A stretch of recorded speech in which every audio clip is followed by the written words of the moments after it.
Welcome to the Tabletop Gaming Guild. I am Nathan Wilson, and today I will be beginning my series of reviews on GMT games. Now, if you're not familiar with GMT games, they are one of the best-known companies among the wargaming community. You might say, oh, this is Tabletop Gaming Guild. We mostly talk about Euros and Ameritrash. We don't talk about wargaming too much.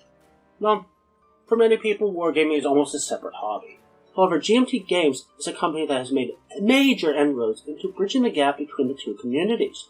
Whether it's by taking what they've learned from wargaming and applying it to a Euro theme, or by taking a war theme and demystifying the rules and making them more approachable for new players. Today, I'll be starting my reviews with Dominant Species. Dominant Species is one of the simplest complex games you'll ever play. In Dominant Species, you'll be playing as one of 6 animal types, whether it's mammals, reptiles, birds, amphibians, arachnids, or insects. You will be trying to thrive and survive. You will be dominating a habitat, spreading to new habitats, and growing your population. Why do I call this a simple, complex game? Well, it's simple to teach, yet it's one of the meatiest Euros you'll ever play. Dominant Species is broken down into 3 phases. First, you have your worker placement, where you'll be selecting actions to take in the future. Then you have your action phase, where you'll be actually taking those actions. And finally, you have your reset phase, which will be evaluating the board, causing extinction, and scoring points. So what makes this game so easy to teach?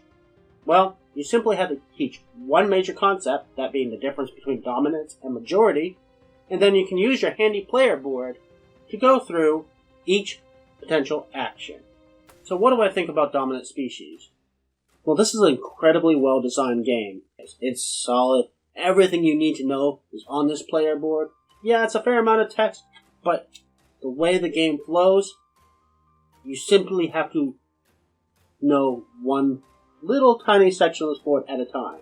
Like any complex game, new players are not going to beat an experienced player. Some people have argued that these domination cards add randomness and luck, and yes, while they are powerful, there's no hidden information there. At the beginning of the round, they're all out, and they're all very powerful. If you don't get something you want, it's because you didn't take the appropriate actions to get that card. It's not because you didn't know it was there.